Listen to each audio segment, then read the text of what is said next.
Okay. Hello, dear friends. Good evening. Such a beautiful, beautiful evening.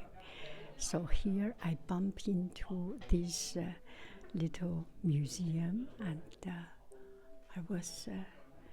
I have planned to come here for a long time. So I will tell you the story, and you will see the good stuff here. So this is a very small courtyard, and there is one of these rooms. Maybe before it was one big important person's house, and they renovated, and I don't know how much they renovated, but they collected some antique things and cultural relics, and bring it together to promote Chinese cultural and heritage. And a few years ago, I have visited here, and I have chatted with one, actually the owner here, and made a video. I was very surprised by his Chinese, English, French, 3 languages, and we had a chat. And I always followed him in WeChat through Chinese communication, Chinese social media. And this time I came here, the first thing I want to see what it is. This is not a big budget, huge exhibition. It's purely someone who is interested in Chinese culture, who is interested in preserving these stories, our history and story. So from time to time, they have these exhibitions, curated exhibitions, maybe depending on what they got.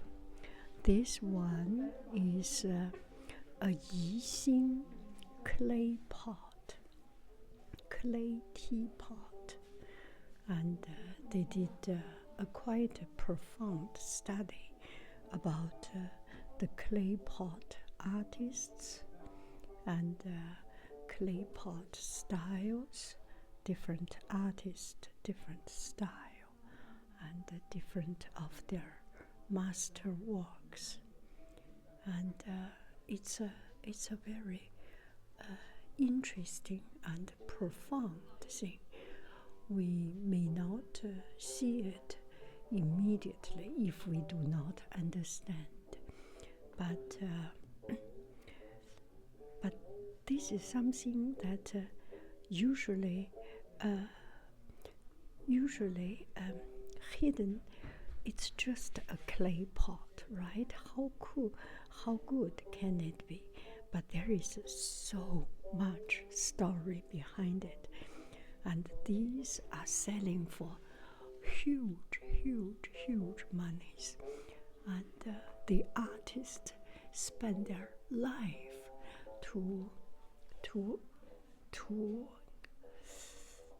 perfect their crafts, their skills. Look at this, so smooth. And Chinese people like to drink tea with this kind of clay pot. Just to think about it, clay, it is relatively larger. So the clay relatively has a more air between these molecular connections. So it's very good for the tea to breathe. You may think, ew, clay, how is the tea taste? It tastes very, very wonderful. Yeah. So they have some of these cultural relics. So they organize some school project, school study, and there is a room to teach some paper cutting or traditional Chinese crafts. So interesting.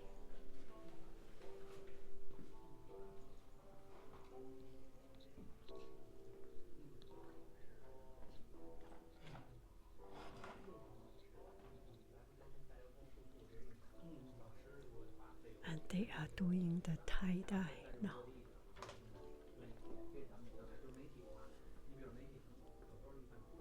So here is their workshop studio, not a huge one, but sufficient to learn about paper cutting, to learn about painting and fun things. 中英教育研究中心，所以我们当时理事会讨论的时候，就是说蒲公英是在建分校，因为很多人说，哎，你蒲公英到上海建个分校，到深圳建个分校多好啊，这么好的学校。然后后来我们理事会讨论完了之后是说，蒲公英的价值不在于做分校，而在于把蒲公英的理念更多的传过来。所以我们建了一个蒲公英教育研究中心。这个教育研究中心呢，就把蒲公英所有的理念梳理出来，形成我们自己的这个然后现在是很多基金会支持，在当地我们先。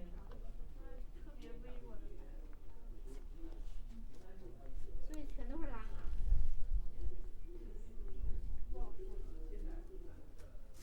只要有一点牌就可以。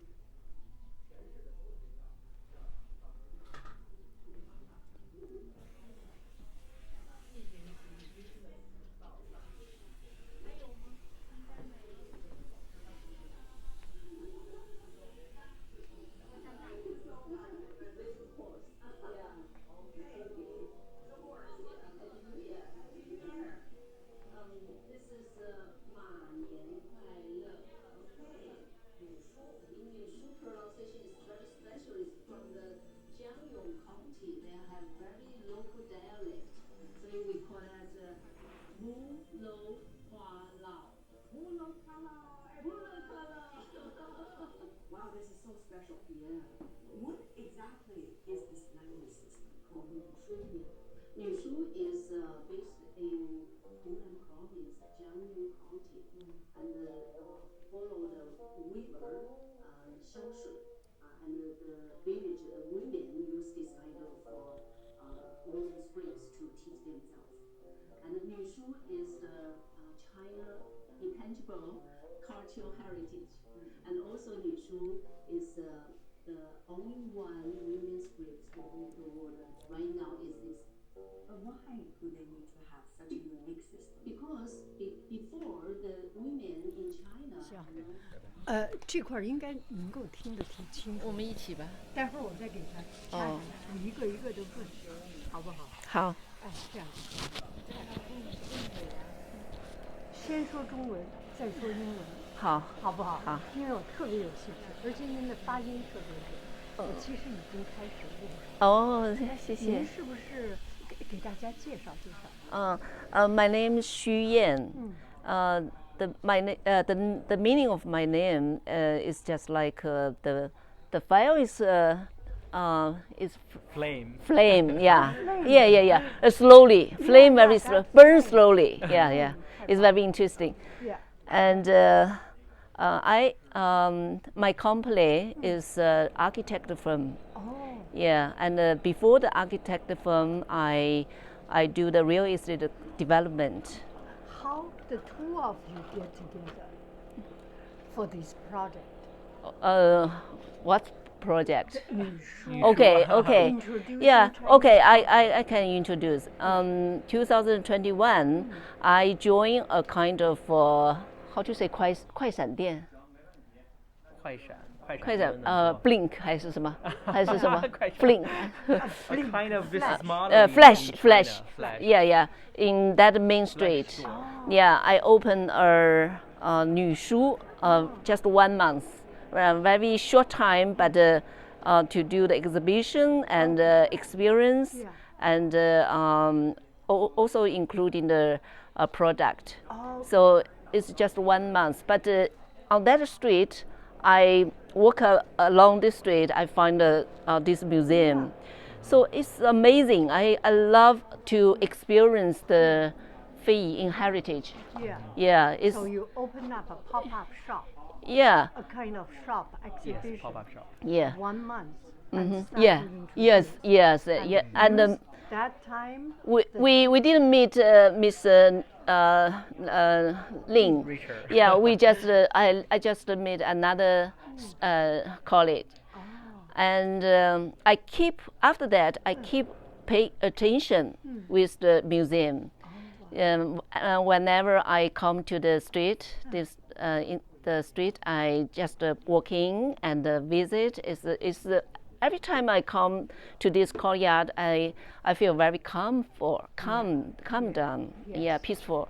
In the middle of. Yeah, and we have the sky and the earth, Yes. and have beautiful decoration and very naturally, very naturally. How did you find Nushu? Okay. The female writing Okay. scripture.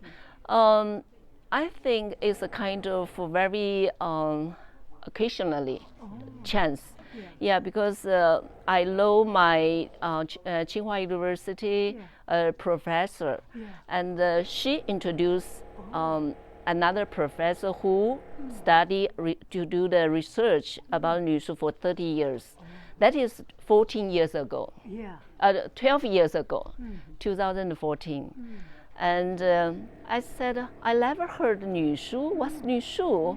I asked the professor, and she said, oh, Nushu is a kind of, it's not handwriting, it's a scripts, female script, and it's only one female script in all over the world. Yeah.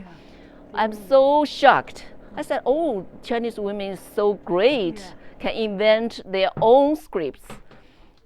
During that time, they cannot go to school. So I'm so shocked about that. And that is 12 years ago. And after 2 months, I invite the professor to my studio because in that time I have, I built up a kind of a female group. And I invite about over 10 different female interpreter to come over to listen to professor's lecture. Yes.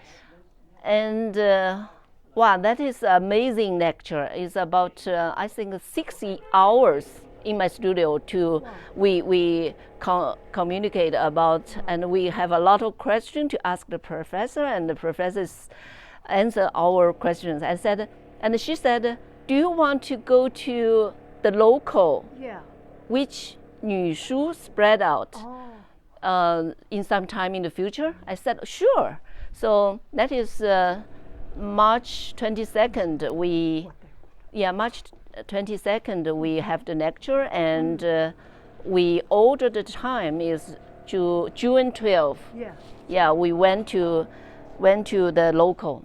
I'm so prized. I'm so glad we have this chance to meet Nushu. Wow. Yeah, okay. That is 12 years ago. You can write it? Yes, sure. Wow. Yeah, I have. You can completely express yourself with Nushu? Or is that so complicated language, so comprehensive? Nushu can translate every kind of language. Wow. If, for example, we translate from Chinese to Nushu about poems or classical article, everything. Yeah. Is that phonetic by the sound, like pinyin, or is Yeah, pinyin. Pinyin, Yeah. But at the same time, I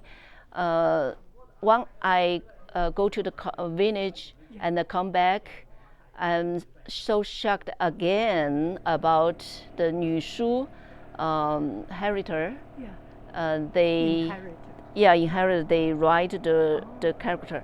I'm so shocked about that. It's so beautiful, and we can tell that the person who write it, her heart, her hand, her handwriting, and the word is complete. It's so complete and very calm down. So I said, can I write it? And the professor said, we have not this kind of handwriting book. I said, maybe I can make one for myself. So after that, I spent 3 years to finish a book, and then in 2017, published by Tsinghua University. Yeah, that book is inside.